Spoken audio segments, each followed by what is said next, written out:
Swim check 1, 2. Bike check 1, 2. Run check 1, 2. I think we're ready. Let's try this.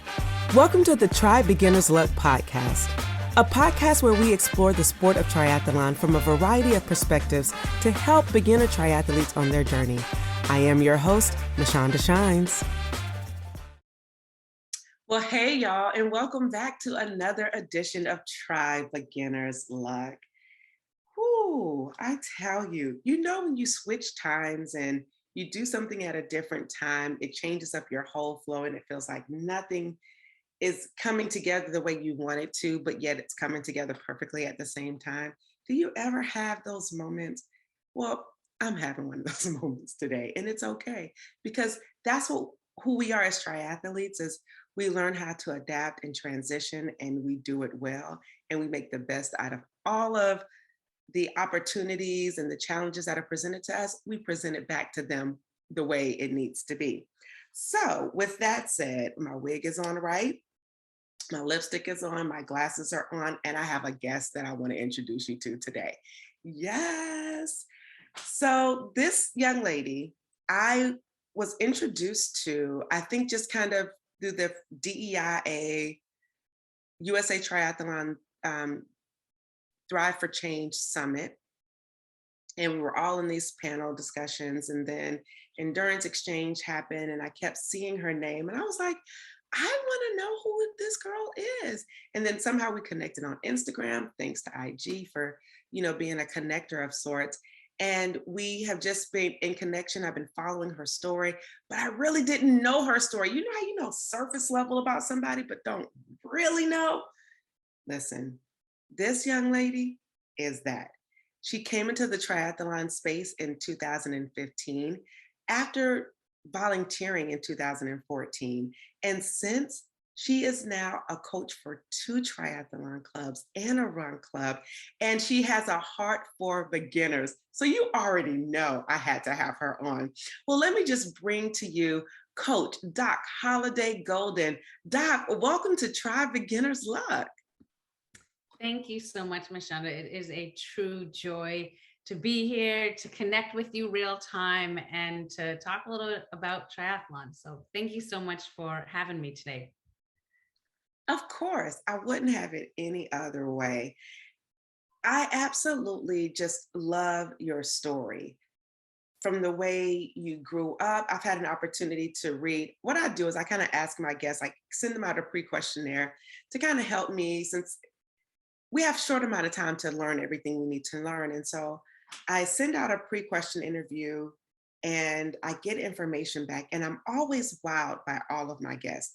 But this particular guest, Doc, is just the epitome of overcoming. And we learn that in triathlon, we don't get to the finish line without having to overcome. So Doc, take us through your journey to triathlon and then coming into the triathlon space. Certainly. I had the privilege to be on the track team in high school. So I had done a little bit of running and some jumping, triple jump, high jump, but certainly had never gotten into distance running. And anytime the coach wanted us to run more than a mile, he might as well have said a marathon, because I was all about like 100 meters, 200, maybe 400, 800 meters was a stretch. But so that was my running background. And then when I went to NYU, I started my undergrad studies at NYU in 2000, and I worked at the fitness center, the Kohl's Sports and Recreation Fitness Center. And I met a man who he was training me and preparing me to be a fitness supervisor and a personal trainer. And he was always talking about his triathletes and how, they would get up at 4 a.m. and do these workouts, and they would swim and bike and run and race. And they just sounded like amazing superhuman beings. And I was really, intrigued and provoked to see what this triathlete, life is about. And so that was when I was in my undergrad, and then graduated and moved on with different things in my life, and was recreationally active. I wasn't on any particular teams during college or after college, even in those first few years, but I was the girl. If anyone said, let's go for a run, or let's play basketball, let's play soccer, let's go skiing, like, whatever. And I'm not a skier, but if someone invites me, I'll go. So I was just very active and would do anything invited and just, staying active. But in 2014, I volunteered because I was invited to volunteer for a race, for a triathlon. And I was like, I want to see what this is about. What I didn't know what a transition area was. I didn't know what you wore during a triathlon. I didn't know how to change a tire. I didn't know anything, but I was like, a good place to find out is volunteering at a race. I can see with my own eyes what's going on, and I have access to the athletes to ask them questions, as well as volunteering with the other volunteers who likely would also be triathletes, or have family members and spouses that are triathletes. So I was like, so I'm gonna like break in, and really loved my volunteering experience, loved supporting and cheering on the athletes and asking a lot of questions. Usually in a volunteer team, there's a little group of people volunteering together, and I asked them more questions than they've probably ever been asked in their lives, and really like learned a lot and wanted to kind of dip my toe in the water. So a few weeks after volunteering for the second race that I volunteered for, I received an email that was like, thank you so much for volunteering. Congratulations, you have a spot in next year's New York City Triathlon. And I wasn't expecting that. I didn't know that I was going to have a spot. I was volunteering to get the experience and meet people. And I was like, well, if I have a spot, I guess I have to do a triathlon next year. So I signed up for the race. And then I was like, I need to find a team, because technically I know how to swim. Technically I know how to ride my bike, but I don't know how to do any of that efficiently or put it together. And I started doing some research and looking for teams near me that looked like, I would fit in with the people, that I could do the training schedule that they had available, and that it was affordable. So I found Empire Tri Club, and I saw that they had a beginner program that was also very attractive, because I wanted to join a club, but it's an extra bonus to be able to train specifically with other beginner triathletes.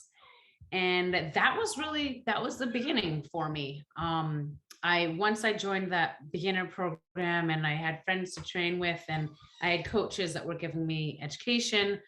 It was a great first few months leading up to that New York City Triathlon, which was very challenging, but also very rewarding. And I felt fully prepared because I had the coaches that had been answering my questions for months, and I had my peers. So I didn't feel like the only new kid in the water, and just fell in love with the sport, and started off the year wanting to complete that one triathlon. And before the end of the year, I had done 5 triathlons, and wasn't sure what happened, but I did 5 triathlons, and yeah, just kept falling in love with it more and more.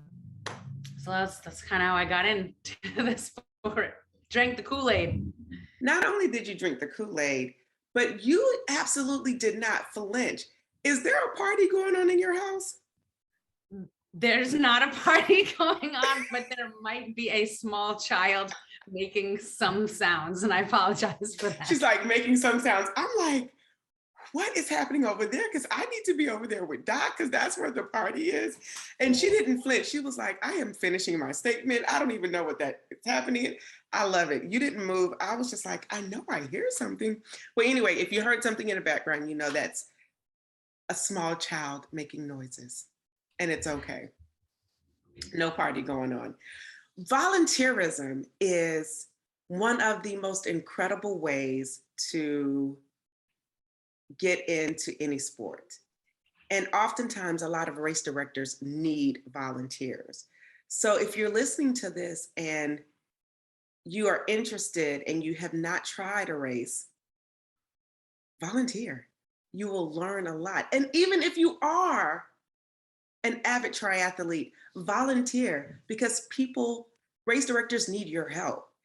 And I want to point out that in this case, you got to volunteer with benefits because the New York City Triathlon is a highly sought after triathlon. And that's an incredible way to be able to try right in your backyard. And you did it because you volunteered. Yes, yes. And if I can add also in terms of volunteering, it's a great way to be a part of the entire triathlon community, because some people are not physically able to do a triathlon, or they're nervous or what have you, but there's so many ways that you can give back and be a part of the community, because without volunteers there are no races and there is no triathlon without volunteers. And volunteers often make, or can make the day of an athlete who's racing. So definitely hear Mashonda out and get out there and volunteer, be a part of the community, have fun, make friends, make people's day, like, and have your own day made as well. Absolutely. So I'm a huge encourager of volunteerism and want to just encourage you guys, volunteer. Your services are always needed. I've never met a race director who will turn down help. Right, right. Never have I met a race director who will turn down help. So be there for your local community, your local race directors, and you never know, you might just have an entry in the bag for yourself. So Exactly. moving on, 2015, you do the New York Triathlon. Tell us all about it. Wow. I'm like, it was, I mean, for an amateur athlete and an age grouper, I didn't go into that race expecting to win or to be on the podium, or to be last. Like, I'm what you call a proper middle of the packer. Like, I'm always right in the middle. I never win and I never lose. Like, well, there's no losing, but I'm never first and I'm never last. Sometimes I'm a little bit on the top of the middle of the pack, and sometimes I'm a little closer to the back of the pack. But doing the New York City Triathlon might as well have been the Olympics for me, because I had been training so hard for it for a few months, and it was like my entry into triathlon world, like the next dimension. And Lifetime does such an extraordinary job on organizing the races. So like the whole week leading up, there were all these events, and there were talks and interviews, and there was the expo and all these things, that like built the hype of the race. And the swag was beautiful, and the shirts, I'm like, one of my favorite race shirts ever was for that first New York City Triathlon. I'm like, this is the most amazing shirt I've ever seen in my life. And it was great building up to it. And then on race day, our club had over 30 people participating in it, so it was really neat to see your teammates in the same outfit throughout the course, like as you're lining up for the swim at 5:30 in the morning, and you see your teammates. And then on the bike course, because everything's staggered, and everyone enters the water at different times depending on your age group, and like men and women, that there are people who are finishing the bike course when I was getting started, and then when I'm finishing, there were other people who were still just, on the outbound. And it was just there was so much camaraderie seeing my other teammates, and just being like, I'm not alone, like we're in this together. And then I remember that year also, there were so many other teams that would see our team logo or our team name and cheer for us. Like, they don't know my name, but they can see the team logo and just cheer for the fellow triathletes. And I was like, this is an amazing sport. And I just like, I felt so supported. I also felt very challenged and I liked the challenge. And then crossing that finish line was no. Let me back up, because before crossing the finish line, after the bike course, you do the run, and there's this really big hill in the beginning. You're coming across, at that point, you were coming across 72nd Street from the west side going to the park. Big long hill. I get into the park. Our teammates had the first aid station. So they're cheering like buck wild. Again, I'm like, think Olympics. All right. So I'm like, that's my team. That's my team. I get to the mile one marker, and it was so hard. Like coming off the bike, the 25-mile bike course with the hills, and then getting on the starting the run was exciting because I was getting into the third leg of the course, but it was also so physically difficult. And starting off on that hill, I like when I got to mile one, I was thrilled to see my teammates, but I was also like depleted of like all strength. And I had a coach, one of the beginner coaches at the time. Her name is Sandra Martinez. And I remember she saw me, and she was on the inside of the park, and I was struggling to run. And she ran alongside me on the inside of the park. I was on the path and she was right next to me, like in the dirt, and ran alongside of me. And what just encouragement was like, you've got this, like you're strong, you're gonna make it. Today you're gonna become a triathlete. You've worked really hard for this. You've got this. Remember to breathe, take a deep breath. She's talking to me and encouraging me and running alongside of me, and like not for like 10 seconds, for more than 10 minutes. And so at that point, I'm comforted to see her and I'm listening to all her encouraging words, but I also am so overcome with emotion that she would be so supportive and run alongside me and cheer me and talk to me, that I started crying hysterically. So now I'm out of breath from running up the hill, and I'm out of breath because I'm being choked up. And I'm like, so I'm crying, out of breath from the hill. I can barely breathe. She's trying to run the side, but she's like, focus, breathe, breathe. But I couldn't even breathe between the two things happening at once. And she, continued to encourage me, and then like gave me a pat and was like, all right, keep going, and explained what was next. It was like, okay, there's two hills, and then you're going to round this corner, you're going to come to a flat, and like really helped me visualize the next steps. And I was just hysterical. And so she ran with me probably for half a mile or so. I don't know, maybe closer to a mile. And then I kept going, feeling all that support and love, made my way through Central Park, and came to the glorious, my version of the Olympic finish line. And they said my name as I ran across the beautiful red and black carpet. And it was really magical. And then I found my family was there, and I had some friends there, and I had all my teammates that had done the beginner program with me. And it was like so many of us, it was our first time. And there must have been 20 of us who it was our first time, and then another 15 or 20 who were doing it again. And we were like tri brothers and sisters. Like I saw my other beginner buddies and was like, we did it, we're triathletes.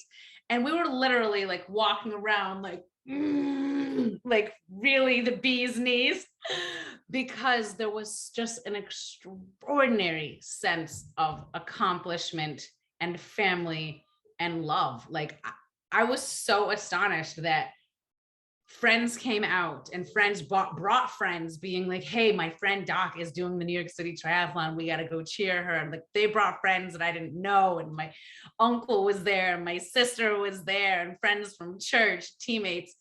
And it was magical. And I'm like, this is a good sport, this is a good day. It took me a long time that day to get that finish line, but I was slow and steady, and I got there. And it took me a long time, in terms of years, before making the decision to commit to start doing the beginner program. So there was a lot leading up to it, and it was all very well worth it and exciting. I love your enthusiasm. I love how you put up the guns and you were like, yeah, we were doing it. That's what it's all about. And I love the fact that you were in a newbie program, and your story reminds me so much of mine, just in a different city, Philadelphia, and being with your newbie brothers and sisters, right? And you've endured this training over the course of 16 to 20 weeks, depending on the program's length. And then you come to the big pinnacle and you're here at the big finish and you do it. And it's just like, yes, we did it. What an Yes. incredible story. And I was going to ask you, well, what distance? Then we said 25 miles. I figured your first distance was an Olympic. So again, like me, you go from Olympic because that's what they're training you for. You're not thinking about doing a sprint first. So did you have to overcome anything in the race?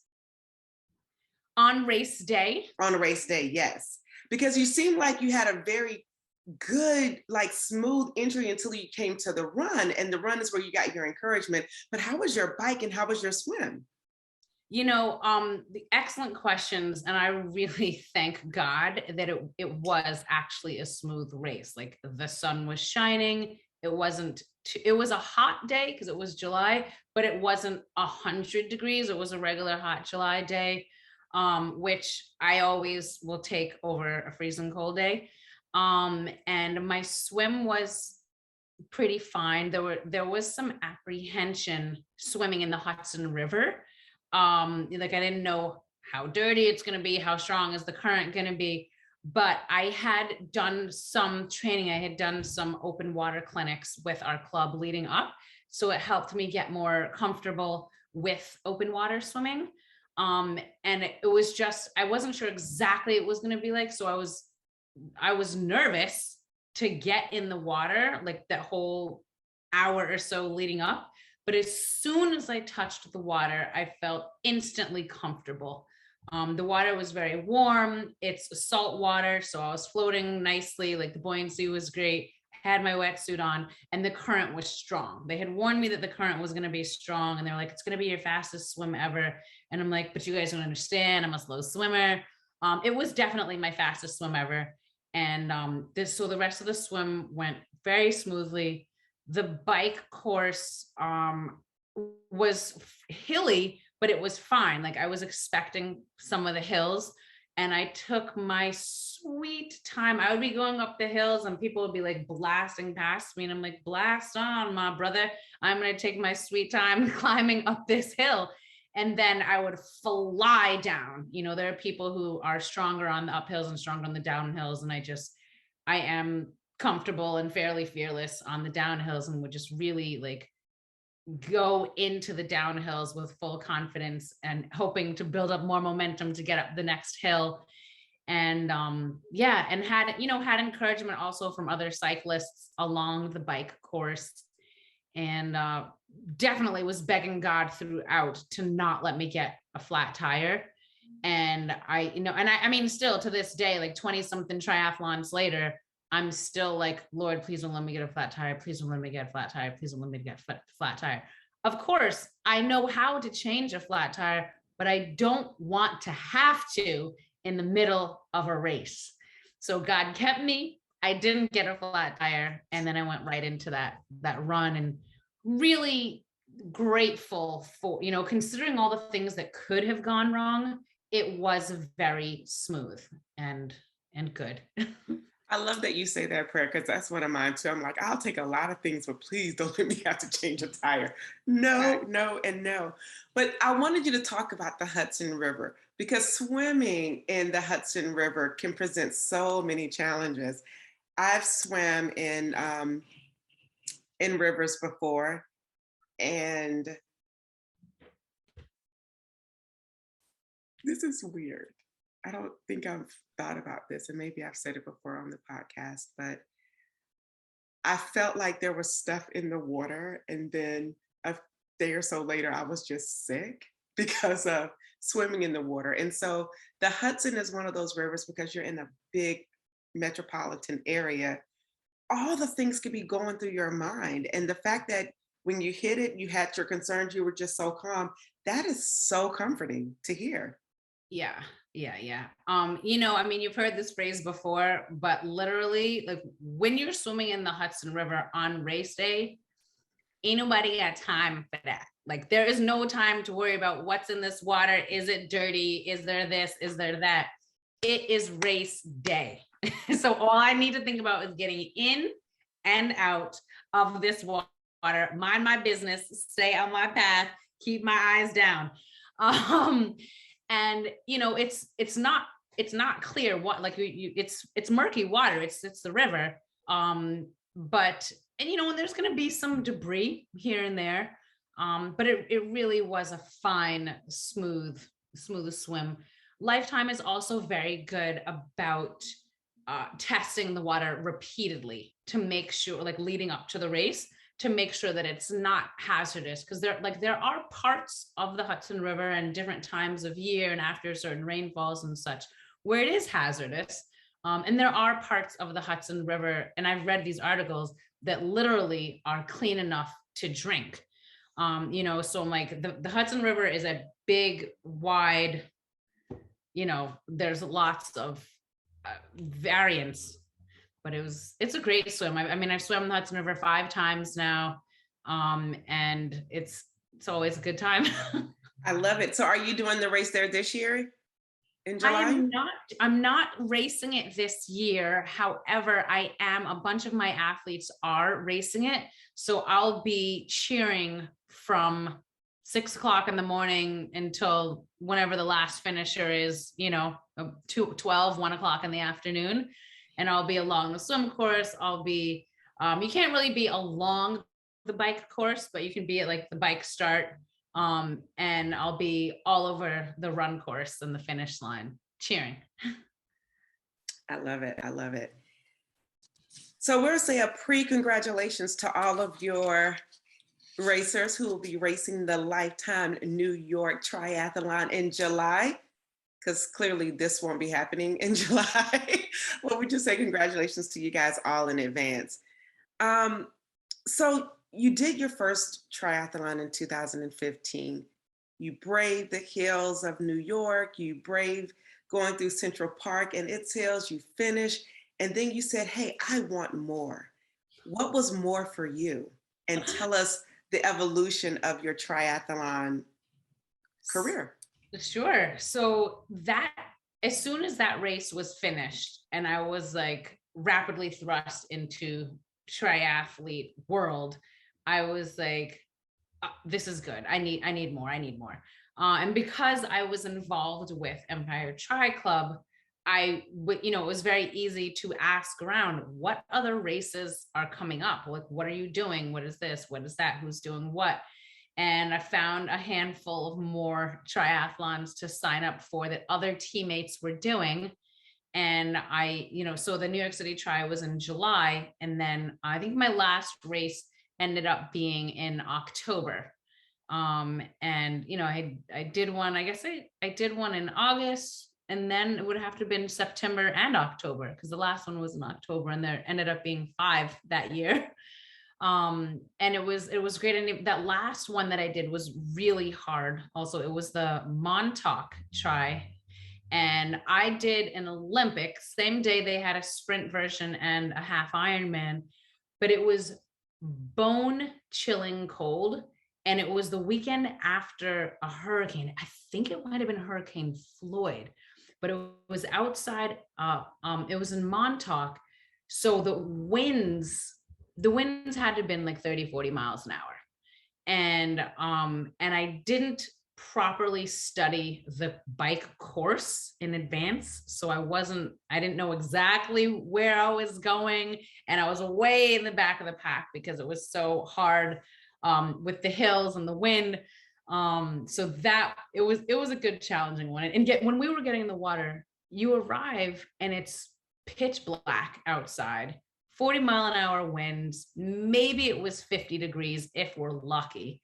And I was like, we're idiots. We're all idiots. There are hundreds of people here who are about to strip down almost to butt naked, get in freezing cold, choppy water with white caps showing, and swim this race for fun. I was like, we're we're all idiots. Like, what have I gotten myself into? This is ludicrous. But I paid too much money for the race to be like, this is dangerous. I'm not doing this. I was like, I paid 200 and some kind of dollars to do this, and I'm gonna do it until they have to drag me out. And unfortunately, like the conditions were so strong, so bad that day that multiple people did get hypothermia and multiple people were pulled out of the water because it was just like this one probably should have been canceled. It was dangerous. But I very slowly, very, very slowly made it through. I remember I got to a point when I was swimming the last second loop, and it was so cold that I had lost feeling in my legs, and I was like, muscle memory, just keep doing what you're doing. You can't feel anything anyways. Just keep doing what you're doing until you like flop onto land. And it was wild, but I was probably one of the last finishers. And I remember my head coach, Allison Kreidevice, being at the finish line when I finally came across and was just cheering for me and like arms in the air and like shouting my name and smiling so big. And I felt like she was my own mother. I was just like, I have been waited for. Someone loves me and is waiting for me at the finish line and cheering for me and supporting me. And it was that was extraordinary. But that ended up being the fifth race that year. And then that's, around the end of the triathlon season in October. And I was like, okay, great year. What's on the board for next year? And just started doing research and being like, which races do I want to do over again? And what else is out there? What else can I get myself into? And yeah. And so that's kind of what I went into the next year. And Allison Kreidevice, head coach, reached out to me in the spring of the following year and asked me if I would consider coaching with the beginner program. And I was like, oh, I just started. I've only been a triathlete for 1 year. I only have a couple, races under my belt. I'm not ready. I don't know this. I don't know that. And she was like, hey, like, take it easy. You don't have to know everything, like you have some experience and you can relate to other beginners and you can make them feel welcome and you can get educated as well. And I kind of took her up on that opportunity to just start coaching one workout a week, one run workout, or a speed workout, and building up the coaching. And that was and then I fell in love with that too. And I was like, I love the beginners. Aw, And it was yeah, so that was the beginning. I love it. Beginners are the bomb. And I Yeah. love how, you've gone on and to do even an Ironman and now you're back at coaching. So I'm glad we segue into coaching because you coach beginners. So what would you tell beginners like as you're coaching them now, listening to those who are listening to us now? What would you tell a beginner about getting involved in their first triathlon? What are some of the things they need to do from a coaching perspective? Excellent question. And I love that question because I think my answer is different than a lot of coaches have, as their answer. And one of the things I always say is remember to have fun. Like if you're training for a triathlon and you want to do a triathlon, that's a privilege. It's a joy, and it's something that you should enjoy. Like, yes, there's going to be challenges along the way, but it's not something that you should dread or allow to give you constant anxiety and stress you out. So remember to have fun. And don't be as focused on 2 workouts a day every day of the week, and don't miss anything, and like might have to have this time and I have to have these splits. This is when you're entering into the sport, just enter into the sport, see where your base is, and then you can build after. The other thing that I think is extremely valuable in getting into triathlon is community, like having a team. Like if there's a team, if you can find a beginner triathlon training group or team near you, do that, because you need the community. you need the encouragement, you need the education, and the support. And if you can't find a triathlon club that you can train with in person multiple times a week, then get a coach. There's coaches, you may be able to find a coach to work with you in person in your location. And there are many coaches that also work remotely. And you may be surprised how effective it is working with a remote coach. And I've done that, for a few years now, and really have seen extraordinary progress in athletes that I'm not able to always meet with in person. Of course, if you can meet in person, that's the better option. But yeah, you want community, you want coaching. You need a training plan. Don't just wake up and decide, oh, maybe I'll swim today, maybe I'll ride today, maybe I'll run today. Get a good solid training plan. You invest the time, invest the money, and stick to it. Those are all some fabulous ideas. But you said something key: invest in a good training plan. For whatever reason, if people can't invest in a good training plan, can you go through options for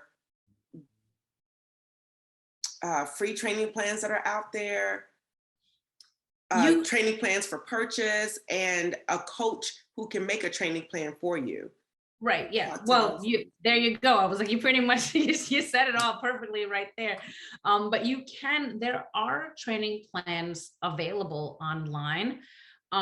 They're not like everyone's schedule and life and goals and where you're coming from are different. So that's one of the challenges with a free training plan that you can find online, is that it's not customized towards you or towards your specific race or your needs or your ability. It's just general.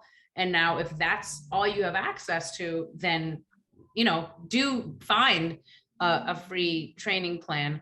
But it is better if you are with if you're with a club that provides a training plan geared for a specific race, or a coach that can create a training plan for you, customized specifically to where are you starting from? Where do you live? Where are you able to train? How are you able to train? And what your race is that you're leading up to. There you have it. There's no excuses for just showing up to a triathlon and being unprepared, because that's also dangerous. You know, Very, very it's dangerous. dangerous. Yes. Do not show up unprepared. Even if you think you could do it, don't show up unprepared, because you put so many more people at risk other than just yourself.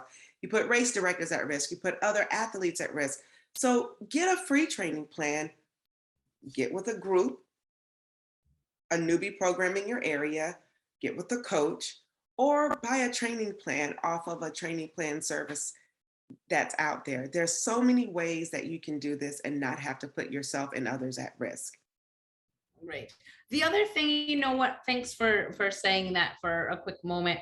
Also, well, two quick things. One is, in terms of training, you do want to be prepared.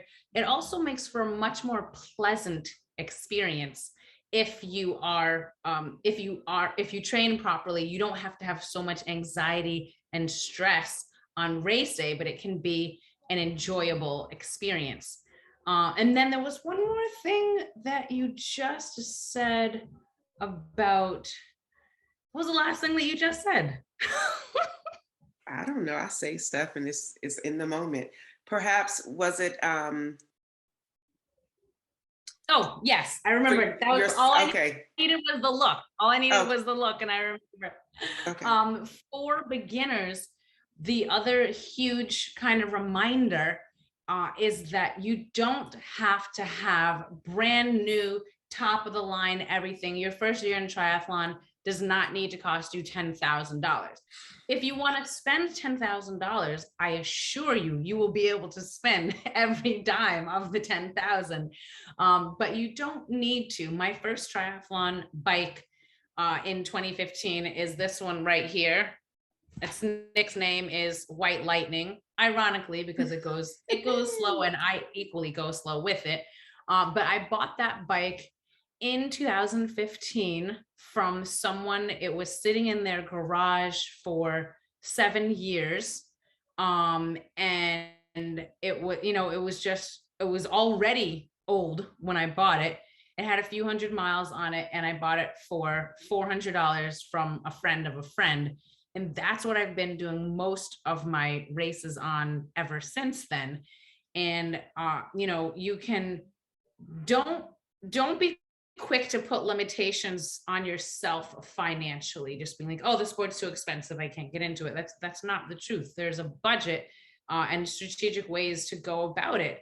You can reach out to like local triathlon clubs or cycling clubs and say, hey, is anyone selling a bike? People are often upgrading their bikes, or going to local bike shops and say, hey, I'm new in the sport, I'm looking for a used bike, I don't need top of the line flashy bells and whistles.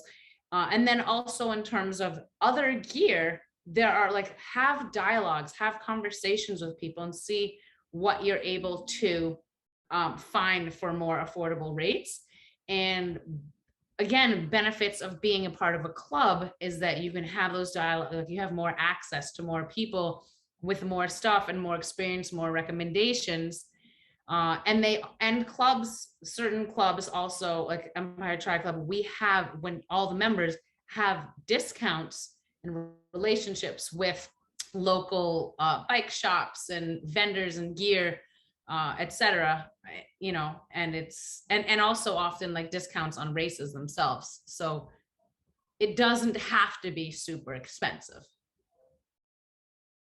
I'm glad you mentioned that because I do think that that is one of the benefits of being with the club is that that listserv is so powerful when you need something, whether it's you need saddle, you need pedals, you need clips. It's the little things you don't think about that you need that you will need for your race. You want to try out nutrition. And then people who have certain codes because Mhm. they're ambassadors with other organizations. I think that is such a good point to make that when you're with a team, ask and say, hey, do you have a discount code for, let's say, Trek? Or do you have a discount code for QR? Do you have a discount code for Right. chamois butter? Because listen, you're going to need some of that stuff, Like you find different ways to get through it and try on a budget, which will start being a segment very soon as we continue to develop. Because I understand a lot about trying on a budget and how you can do things. And we'll definitely give you guys more ways to do that. But some of these are really good that you should definitely be writing down. With that said, wow, time flies when you're having fun. We have not exhausted everything that we could have possibly talked about. And I wish we could continue to talk so much, but I want to hit on something really cool. When we were randomly talking a couple of weeks ago, you were telling me how you're the coach of a youth group. And I love the fact that, we want to increase this sport and we're going to do that by doing, getting youth involved. Talk to me about coaching this youth group and how impactful, like, just tell me about it. Just go ahead. Yeah. Absolutely. Thank you so much for asking me about it.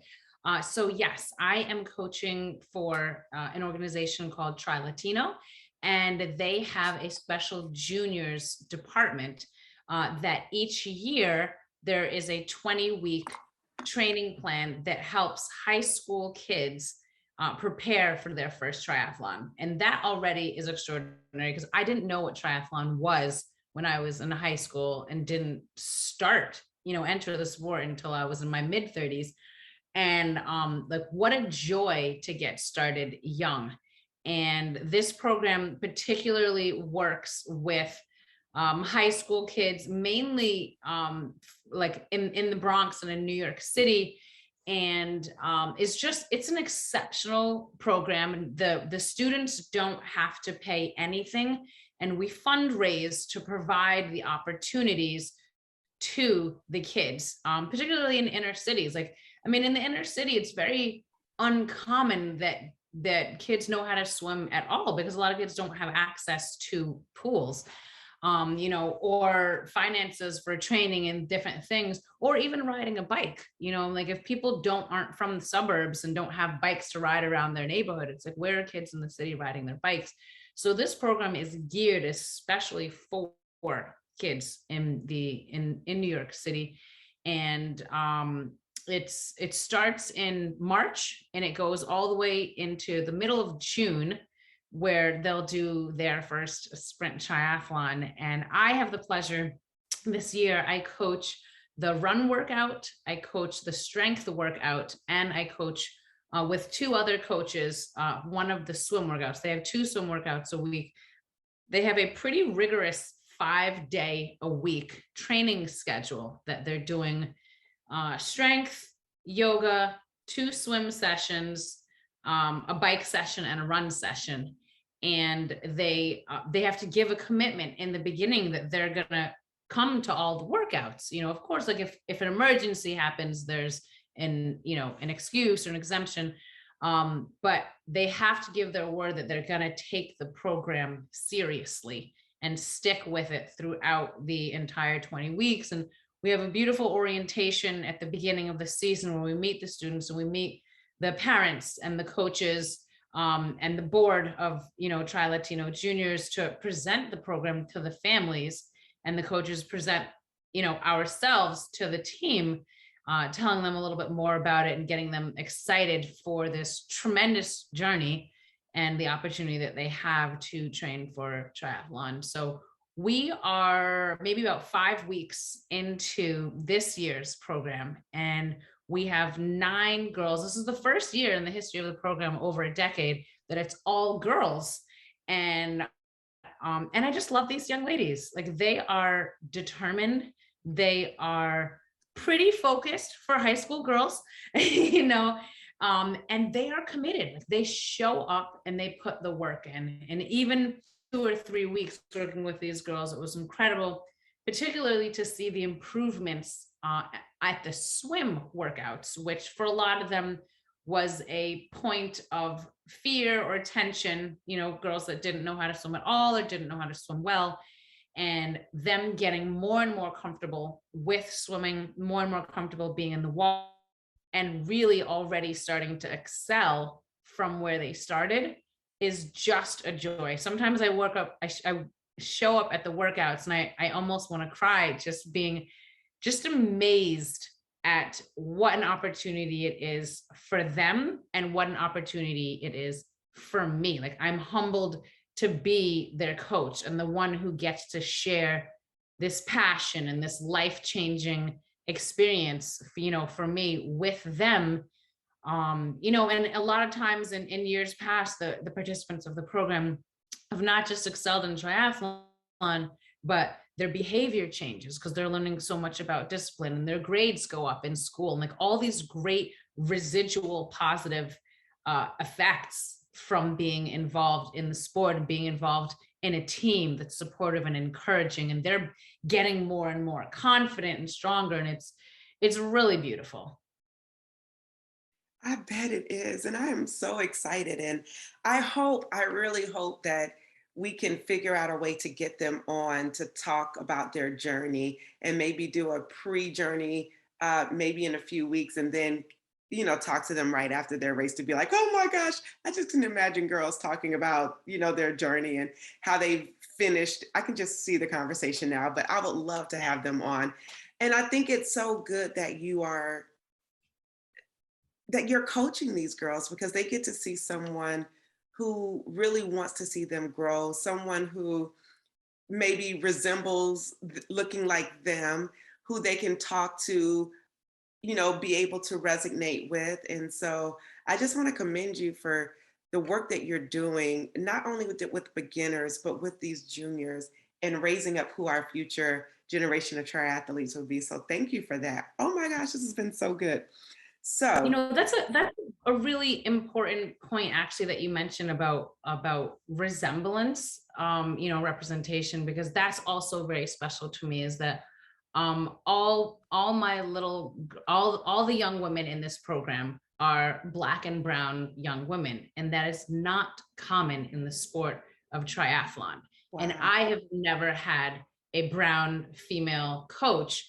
And not that I have to, because I've had exceptional coaches, none of whom were brown women, but they were exceptional coaches. And I needed their coaching, and they loved and embraced and supported me, but they didn't always understand the same things that I was dealing with at times in terms of my hair or my body or what have you. Like I said, I mean, you've heard from me today, like I had an excellent triathlon journey and experiences, but it is very special for me to know that these young women do have someone who looks like them and can relate to some of those, challenging or awkward things, and that they can talk about it and feel comfortable and safe. And it's special. It's just special all the way around. I'm just going to say facts and we're going to leave it at that. This has been so good to me. And I hope it has been good to those of you who are watching or listening.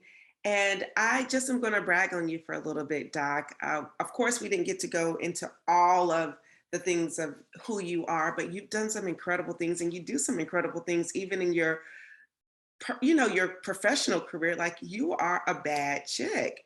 Thank you. And I just want to sing your praises of how you make it do what it do.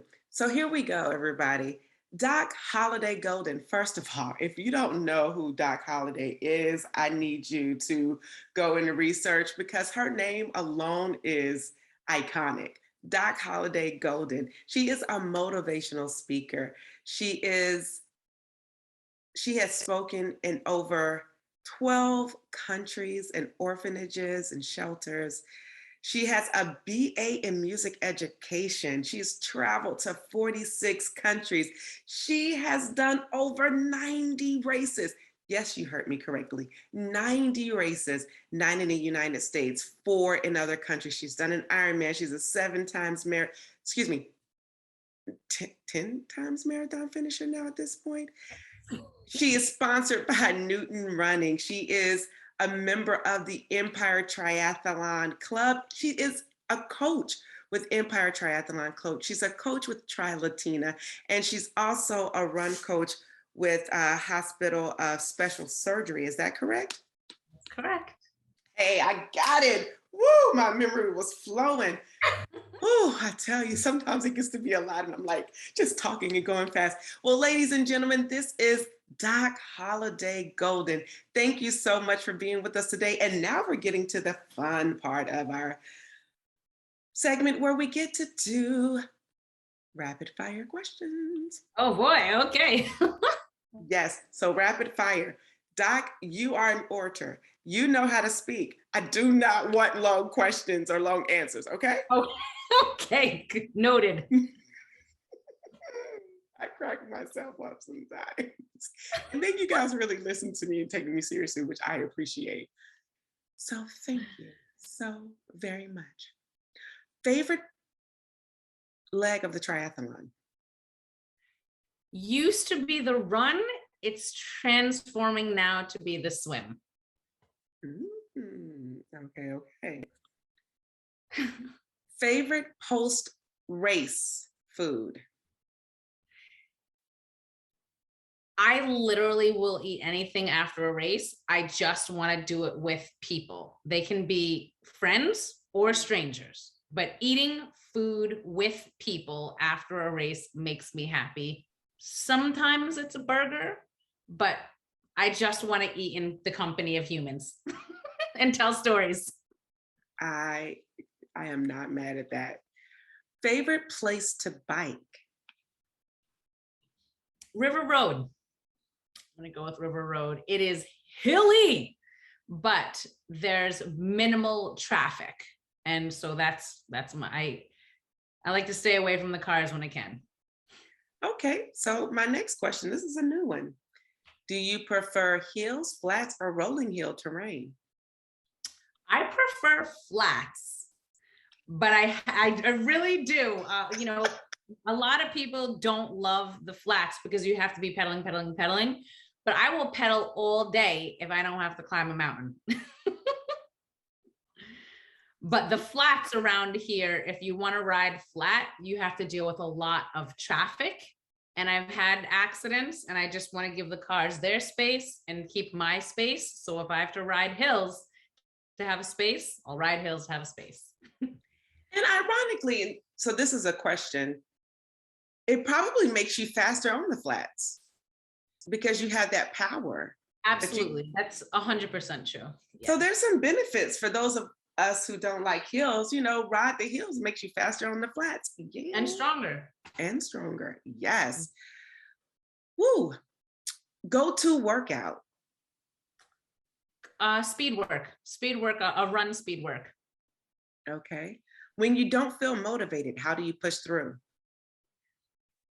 Self-talk and reaching out to teammates and other coaches, being like, just being honest, reaching out to another coach or teammate, being like, I'm not motivated. I don't want to do this run. Like, help me out. So Favorite distance? favorite distance for triathlon would be the Olympic. Olympic gives you a good challenge, but also is finished in a couple of hours. So you can still have it like a day and a life. The 70.3, I love them. I've done several and an Ironman, but it takes so much to train for that. And then even race day, like when you're done, that's the end of your day most times.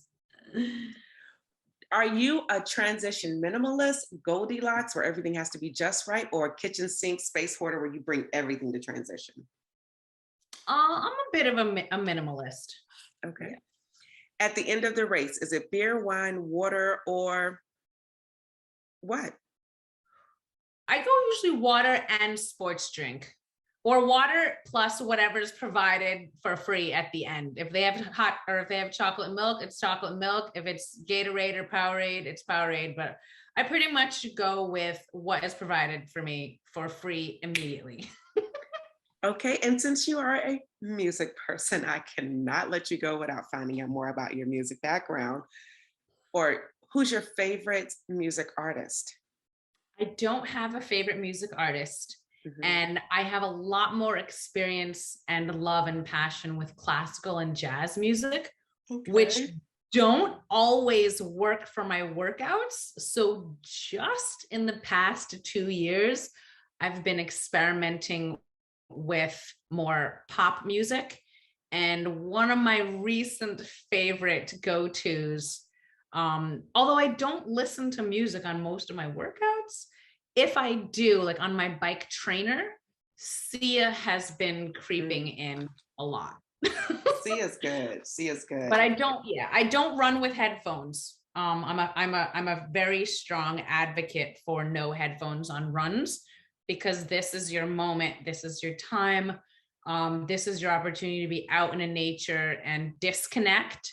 And if you are running with friends, you want to be connecting with them. However, I don't want to say I never do that, because there are times when occasionally you need a little pep from the headphones, particularly if you're training for a marathon and you're running 16, 18, 20 miles by yourself in the dead of winter. Like, headphones can be helpful then. And just for kicks, favorite classical artist? Ooh. That's tough. I wouldn't say that I have a favorite again, but I do love Dvorak, and I also love Debussy. Good. Very different I was going to completely. say very. But lovely for different times, and they give me some peace.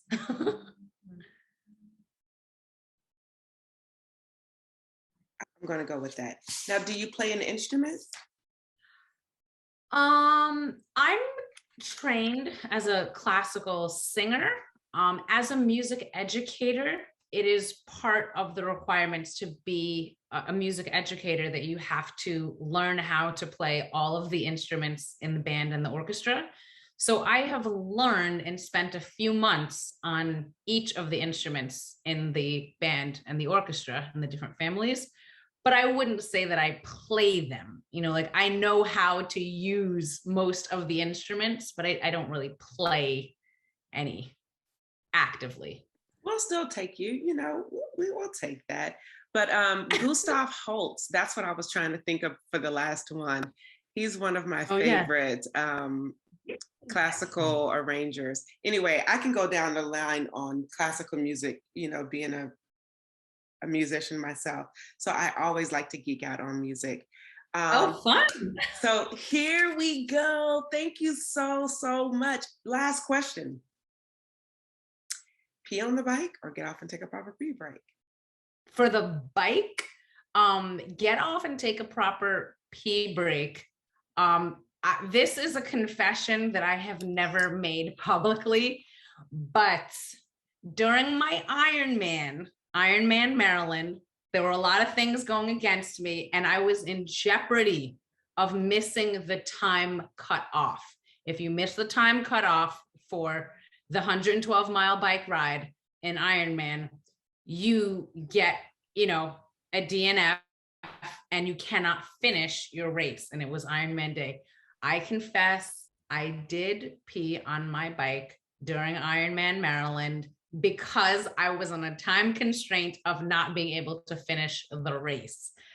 Otherwise, definitely get off your bike and pee. Well, there you have it, ladies and gentlemen. To each his own. When you need it, you got it. And when you don't, you can do whatever you need to. That's why we love to ask these questions to Tri Beginners, because you'll get the run of the gamut from those who are like, yes, and those who are like, no.